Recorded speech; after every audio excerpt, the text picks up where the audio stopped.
Сак видео үзүүлж байна.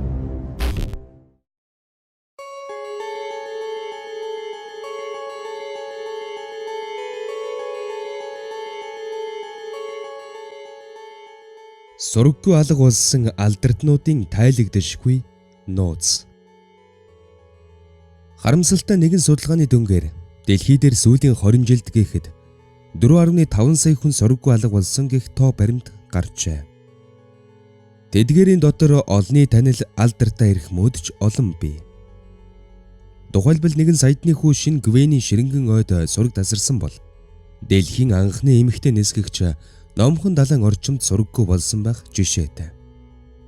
Харин ийм хачирхалтай тохиолдлоор алга болсон олны танил хүмүүсийн хэрэг зөвхөн гэр бүлийнхнэр нь тогтохгүй. Нийгэм даяар түгшил үүсгэдгээрэн бусдаас ялгаатай байдаг. 1. Амелия Эрхард. Нисэх хүчний салбарын анхдагч төдийгүй зохиолч эмэгтэй тэрбээр 1928 онд Атлантын далайг даван ниссэн анхны эмэгтэйгэр тодорч байсан юм. Харин Амелия хожим 1937 онд өөрийн туслах нисгэгч Фред Нунантай хамтран дэлхийг тойрон нисэхээр шийдсэн байна. Ингээд бараг л ихэнх замаа амжилттай туулаад байсан. Тэдэнд хамгийн сүүлчийн сорилт болох номхон далайг гатлах 11,000 км-ийн нислэг үлдээд байсан юм. Гэтэл хэсэг хугацааны дараа онгоц радараас алга болов. Харин шинжээчид энэ үйл явдлыг цагаагаарын тайгүй байдлаас болоод бензин дууссан гэж дүгнсэн бөгөөд онгоцыг японочууд хулгайлсан гэх яриач гарч байсан юм. Ингээд хожим 1940 онд Теннессийн их сургуулийн судлаачид Никомороро арал дээрээс олдсон онгоцны үлдэгдлийг нэрд нисгэгч эмэгтэйгийнх гэж бадалсан байдаг. 2. Антуан де Сент-Экзюпери. Францын нэрд зохиолч, яруу найрагч, мэргэжлийн нисгэгчдэрээр 1944 оны 7 дугаар сарын 31-нд Айлф орчимд гэрэл зураг авах даалгавартайгаар тагнуулын нисэх онгоцоор Корсик арлаас хөөрсөн байна. Харамсалтай нь түүний онгоц хуваард цагтаан ирээгүйгээр зогсохгүй. Сураггүй алга улагсдын бүртгэлд орхон тэр. Харин нэр зохиолчид чухам юу тохиолдсон талаар маш олон таамаг хөвөрж эхэлсэн юм. Ингээд хожим 1998 оны 9 дугаар сарын 7-нд Горизонт хөлгийн Ахмад Жан-Клод Бянко газар дундын тэнгисийн ёроолоос зохиолчийн нэр түүний эхнэрийн хаягтай бугуйчилсан байна. Түүний дараагаар 2000 онд усанд шумбагч Люк Варенс тус бугуйчиг олсон газарт тэнгисийн гүнээс онгоц олсон нь мэдэгдсэн юм. Ингээд түүний хэргийг судалж байсан судлаачид 2008 онд нэрд зохиолчийн онгоцыг буудаж унгаасан Германы нисгэгч Хорст Рибертэй холбоо тогтоож чаджээ. Харин Риберт болсон үйл явдлын талаар би 1944 оны 7 дугаар сарын 31-нд Францын таних тэмдэгтэй онгоцыг олж гараад өөргийнхээ дагуу гал нээж далаараа унгаасан. Би түүний номыг уншиж өссөн. Хэрвээ би онгоцны нисгэгчийг түүнийг гэж мэдсэн бол буудахгүй байх байсан. Хэмээн ярьжээ. 3. Ричи Эдвардс. Ричи Эдвардс бол 1990-ад онд эд алдаршиж байсан Manic Street Preachers рок хамтлагийн гитарчин юм. Тэрээр олонх рок хөгжимчдийн адилаар хоолны дуршилгүй болох анорекс өвчнөөр шаналж байсан юм. Түүнийг алга болсныг анх 1995 оны 2 дугаар сарын 1-нд буюу хамтлагаараа Америкийн нэгдсэн улс руу нисэх ёстой байсан өдөр олж мэджээ. Учир нь хөгжимчин өглөөний 7 цагт буудлынхан өрөөнөөс гараад нисэх буудалд бусдтайгаа уулзахаар тохирсон байсан ч ирсэнгүй. Хожим нь түүнийг хэд хэдэн хүн Ньюпорт дахь таксины зогсоол пассвортын ширээний ард техник үйлчлэгээний газарт харсан гэх боловч тэрээр огт олдоогүй юм. Харин түүнийг эрен хаах ажил 10 гаруй жил үргэлжилж 2008 оны 11-р сарын 23-нд нас урсан хэмээн албан ёсоор зарласан. 4. Оскар Акоста. Америкийн өмгөөлөгч зохиолч идэвхтэн Оскар Зета Акостаг ихэнх хүмүүс Хантер Томпсонтой нөхөрлөж байснаар нь илүү мэднэ. Мөн тэрээр Лас Вегаст ирэх үеийн аимшиг зохиолд өөрийгөө өмгөөлөгч доктор Гонзо гэж бичсэн нь бий. Харин тэрээр 1974 онд Мексикийг зорьсон аяллахын үеэр ямар ч улмөргүй алга болсон юм.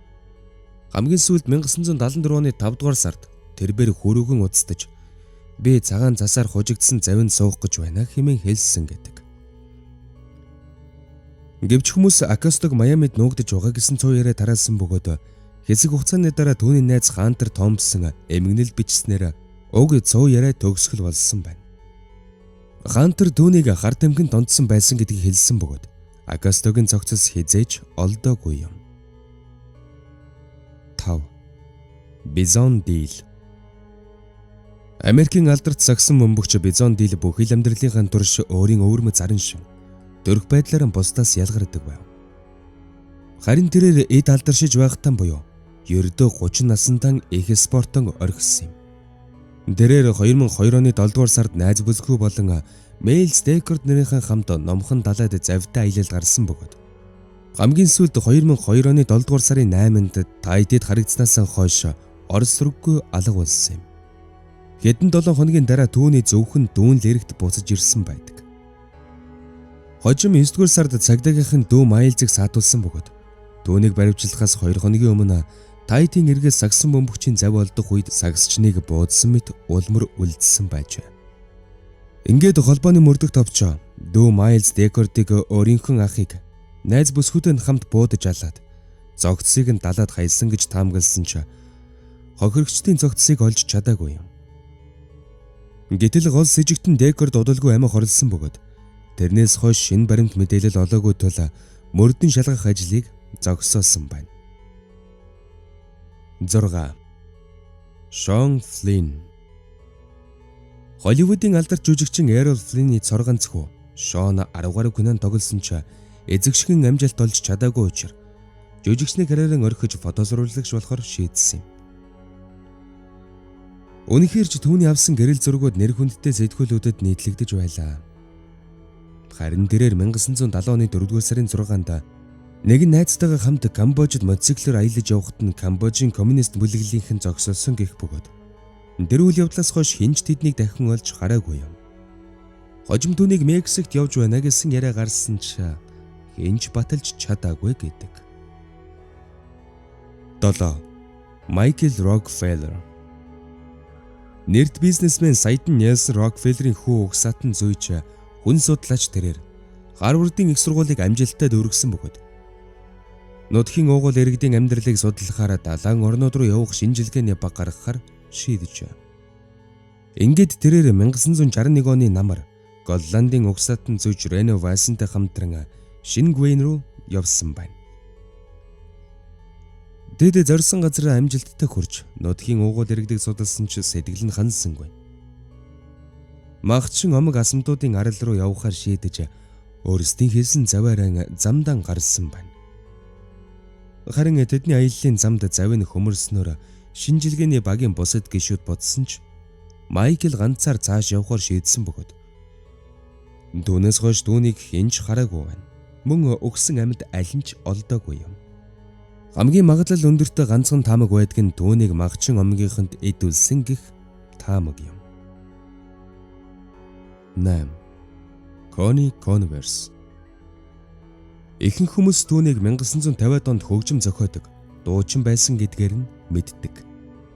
Тэрээр Нью-Йорк тоглолт үзүүлдэг байсан ч нэрд гарч чадаагүй юм.